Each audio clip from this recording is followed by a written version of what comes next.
Okay, welcome to the Path Monk Presents podcast. My name is Sean Donnelly Lewis, and in today's episode, we're talking with Johannes Burgard. He's the founder and MD at Solytic.com. Johannes, welcome to the show. Thank you for having me. I feel like I've heard about Solytic somewhere before, but just in case, why don't you just tell everybody who's listening about what you guys do? Well, Solytic is a clean tech company from Berlin, and we focus on optimizing technical asset management for decentralized solar power plants. So that means basically operators, owners, or managers of solar power plants who want to run a larger portfolio are our customers, and we try to help them to make their lives easier. Okay. And so since it's a kind of a niche thing, right, B2B, how have you guys been able to grow the business? Well, we focused on content marketing, and we showed up at conferences. And in our space, this idea, the core product is basically a monitoring solution for PV plants. And that product itself, there's not that much dynamics in the market. That's not too much innovation around. So when a startup shows up, people like to talk to you and like to get in touch with you. And this definitely helped us to create a brand in the market itself. Now we really focus on social media regarding content. So we try to provide insight for the customers, make it more transparent how the dynamics in the market are, simply because it's a growing market. And there are many companies which have not been in the market too long. So they are eager to learn how things are going and what is more important or what is most important. So content is working well for us. Yeah, I actually am from the industrial sector, and I know that a lot of it is a lot of going to conferences or going to conventions or kind of like it's a lot of people based. So it's interesting feeling like this sort of field is at like a pivot point, right, with Corona, where you actually kind of have to evolve and expand. Has that been your experience as well? Sort of. In the beginning, we've been to conferences and conventions a lot, and we actually just visited the companies. We just did our research, did our homework, and then we visited the companies and said, "Hey, we're Solytic, we're new, let's talk." And that's definitely a fresh approach in this market. So also at conferences, it's a very intense experience as newbie to talk to professionals who have been in the space for 5 or 10 years. Coming from wind originally, they just know the business dynamics inside out, and then you come in there and you basically just do your research. Like, what's important, what should I know, and having no product whatsoever. But these things are changing now, and definitely, everybody's more used to digital now. Something that is quite interesting in that context. We onboarded customers from day one by screen sharing. Okay. And this is something that is totally normal for everyone today, having a Zoom meeting. We did this already 3.5 years ago. Okay. And we had to teach our customers how to use Google, Microsoft, and Zoom for a video call. Yeah. Obviously in the industrial sector, it's just a different world, right? But the kind of the merger, that's got to be an interesting thing to see. Thinking about acquiring clients and whatnot. What role does your website play in that? It's important, super important.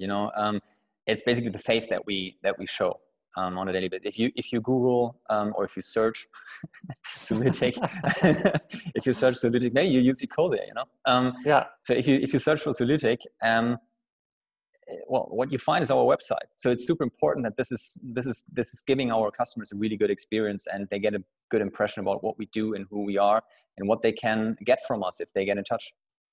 And so what would you say is some of the strengths of your website? Well, strength of our website. It's we just launched a new website in December, so it's up to date.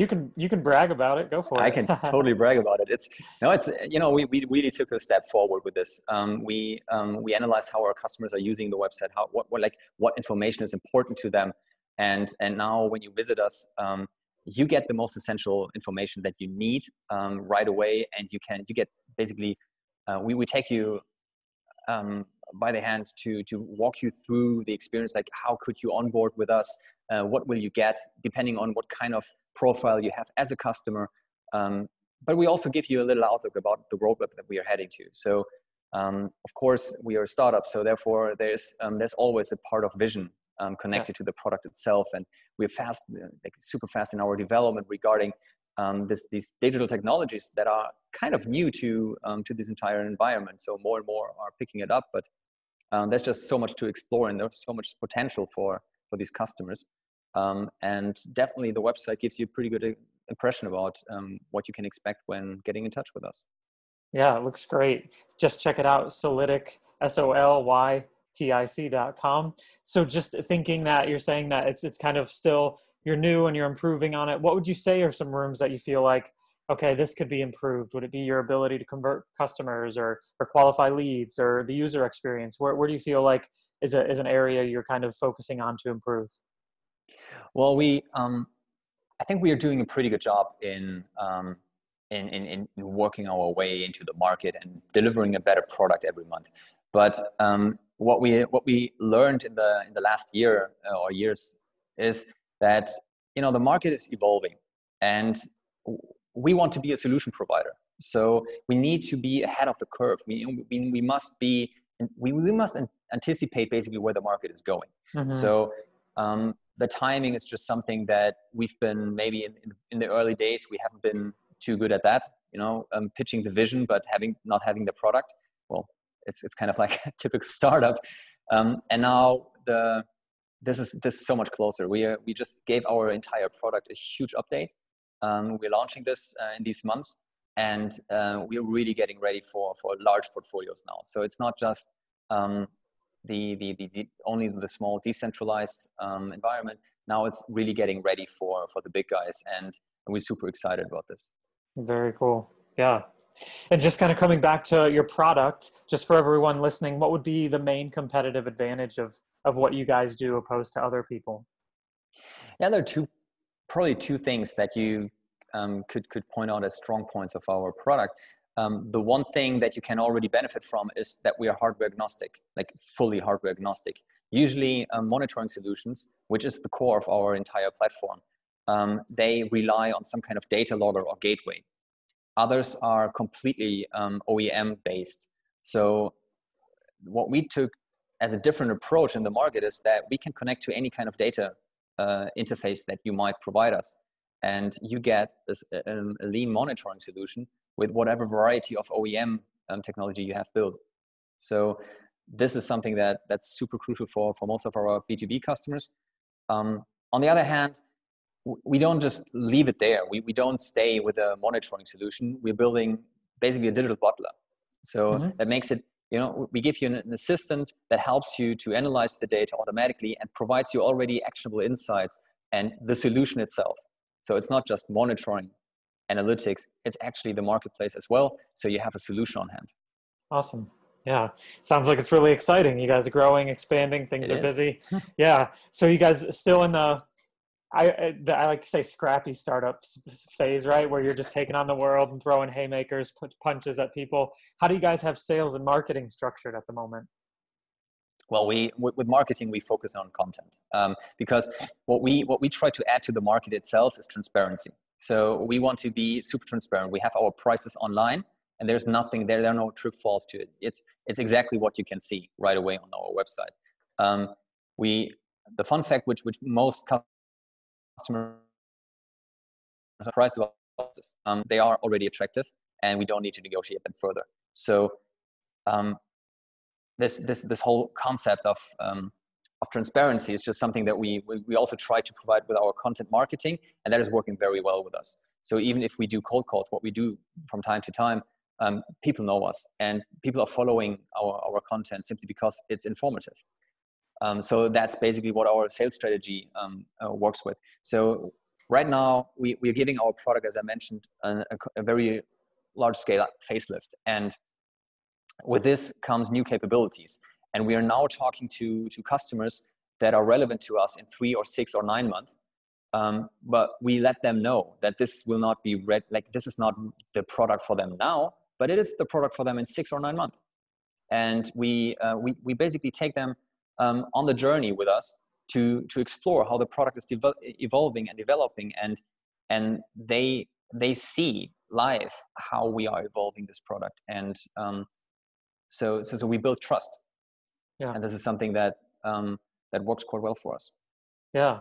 Yeah. Even thinking internally, structurally, like it's just a great idea. And obviously it's obvious one, but letting your content sell the product as well. Like actually, Yes. you know, I know that the traditional mindset is sales and marketing. And I've worked in companies where there's been a lot of tension, right? Where there's been a lot of, where everyone's kind of looking out for their own team and stuff, and tribalism a little bit.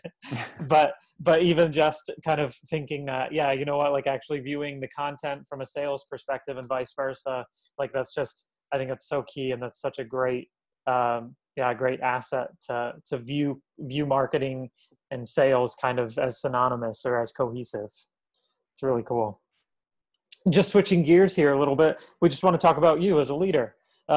What kind of content do you consume to educate yourself and continue to grow as a person and an individual? Well, you know, personally,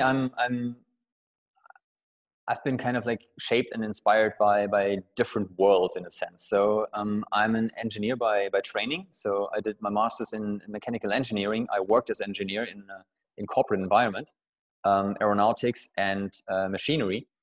And then I did an MBA and discovered a different kind of world. And now I'm in startups. So you know, I lived in a couple of countries, and this kind of shaped also the content that I'm consuming. So I really love it's not semi-scientific, it's scientific content, like HBR. Okay. I'm probably one of the few who actually pay for that. So I even have the paper version. So even though I'm consuming it mostly digital, but it's just having insights from different markets, different sectors, different geographies is just something that I find super interesting. And that inspires also my way of leadership, because I learned, I think, from really great mentors and leaders in the past, what it means to the team if they get taken seriously. And I try to give this back now. I try to be very open-minded and listening to my team, and try to you know, always find a consensus. And that is sometimes really tough.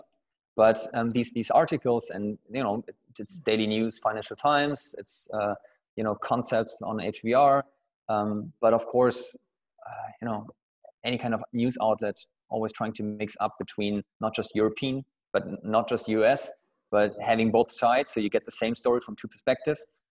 Always trying to consider different perspectives. Awesome. Cool.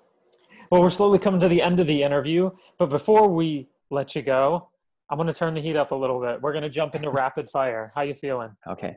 All right. Yep. I'm good. You got a seatbelt on, or you got something you're not falling? You got to maybe sit back in your chair a little bit, get ready for the waves of questions coming at you. So it's going to be a roller coaster, huh? Some might say an Achterbahn, right? Is that yes. Great. All right. So Johannes, what's the last book that you read? From 0 to 1. That's come up a couple times actually. All right. Yeah, it's a good one. What's the single thing that your company is focused on most at the moment? Meeting customer expectations. If there were no boundaries in technology, what would be the one thing you would want to have fixed for your company? No boundaries in technology. Oh damn. Now really automating the entire analysis process. I mean, that's a little bit nerdy now, his answer, but it's all right. basically okay. Nerd Perfect. out. Nerd out. No. Explain it. What do you mean? Okay. You know, we our solution is based on IoT data, and it's getting more and more. So basically, it is big data by definition. We are combining weather data, technical data, metadata. So there's a lot of stuff that we're putting together. We're now working with companies like Databricks to get this stuff together.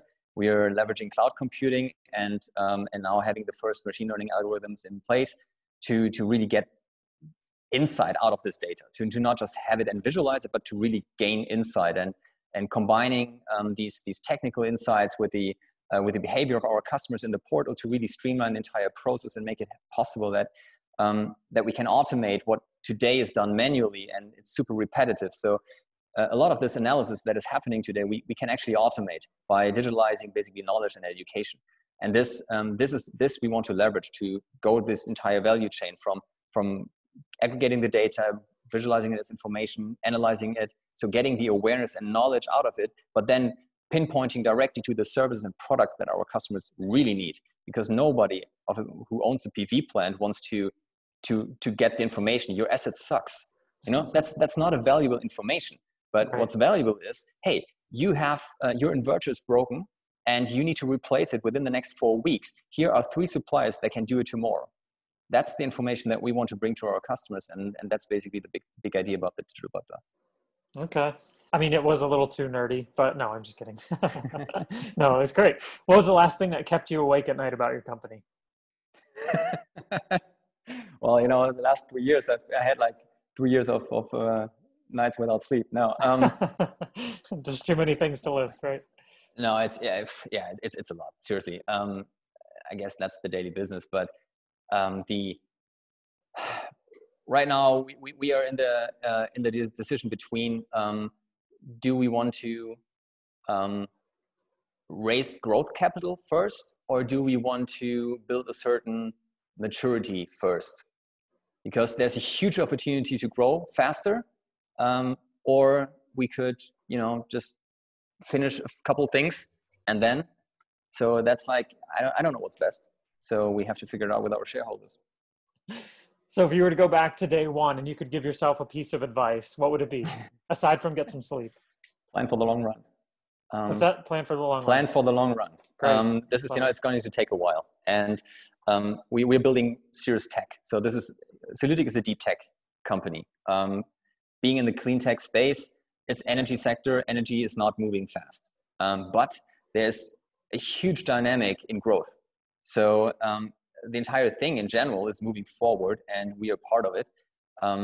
But there's so much more to come, and it's so freaking exciting. So great. Plan for the long run. Yeah. Great. Love it. Well, that was Johannes Burgard. Check them out. Solytic.com. Seems like they're taking over the world. Johannes, before we end the show, I just want to give you the last word. If someone forgets everything that we talked about, what's the one thing that they should remember about your company? Well, okay. So one thing that you should remember about Solytic would be Solytic is basically your digital butler that takes care of your assets, solar, and has your back anytime. Cool. Sounds great. Johannes, thanks for joining the show today. All right. Thank you very much. It was a pleasure.